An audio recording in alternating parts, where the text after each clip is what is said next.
Watch வேணுமா? அது அழகாய் இருக்கிறான்.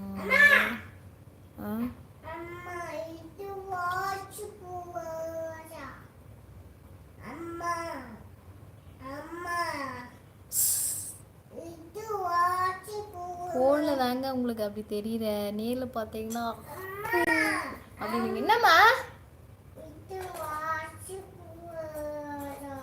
வாட்ச் வேணுமா? அப்பா வந்து எடுத்து கொடுக்க சொல்கிறேன். இது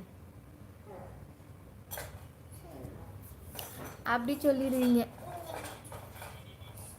கன்னடா நல்லா பேசுறீங்க.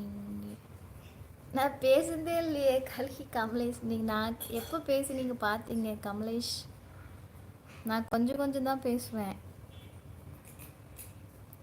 கற்றுட்டேன், ஓரளவுக்கு நல்லா பேசிகிட்டு இருந்தேன். இடையில கொஞ்சம் அந்த யூடியூப்பில் வந்ததுக்கப்புறம் அந்த இதெல்லாம் கொஞ்சம் மறந்துருச்சு. இதனால் இப்போ கொஞ்சம் கொஞ்சம் தான் தெரியும்.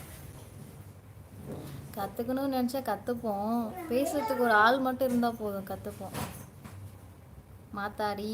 மாத்தாட தெரி ஏனும் ஊட்டா அப்படி இப்படின்னு. ஆக்சுவலாக நம்ம லாங்குவேஜே நமக்கு வந்து ஈஸியாக இருக்குது, மற்றவங்களுக்கு தான் ரொம்ப கஷ்டமாக இருக்குது. என்ன பண்ணேன், எங்கள் ஃப்ரெண்டு அவங்க வந்துட்டு தமிழை வந்துட்டு கிட்டத்தட்ட ஒரு 5 வருஷம் கற்றுக்கிட்டாங்களாமா. அவ்வளோ டிஃபிகல்ட்டாக இருக்குது அப்படின்னாங்க.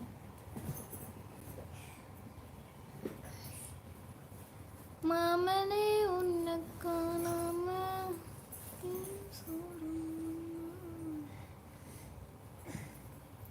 எதுக்குடம்மா அது எடுக்கிறேன்?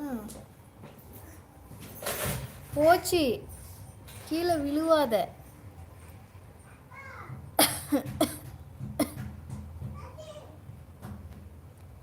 ஆட்டின்னு போய் பக்கத்தில் கூப்பிட்டுருக்கா. ஆமாம், எல்லாம் பிஸியாக இருக்காங்க. ஒரே ஒருத்தவங்க தான் பேசுவாங்க. அவங்க இப்போது டாக்டர் படிச்சிட்ருக்காங்க. அவங்க ரொம்ப பிஸியாக இருக்காங்க போல். பிஜி பண்ணிகிட்ருக்காங்க. அதனால் இப்போ அவங்கள மீட் பண்ண முடியறதில்ல. டே, எதுக்குடா நீ அவங்கள போய் டிஸ்டர்ப் பண்ணுற? என்ன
உங்கள் கையில் பச்சை கயிறு ஆரஞ்சு ரெண்டும் கட்டணும்.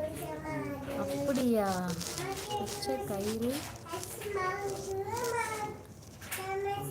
கயிறு ஆரஞ்சு கட்டிடுவோம். திருப்பதி வாங்க, பாலாஜி வாங்க. Hi hi. எங்கே போயிட்டீங்க? ஒன்றுமே தெரியல. வந்துட்டேன். ஒன்றுமே உள்ள போய் பாரு தெரியும் அப்படின்னு வடிவேல் காமெடி. ஒன்றுமே தெரியவில்லை. ஹாய் அக்கா. ஹாய் வாங்க. பாலாஜி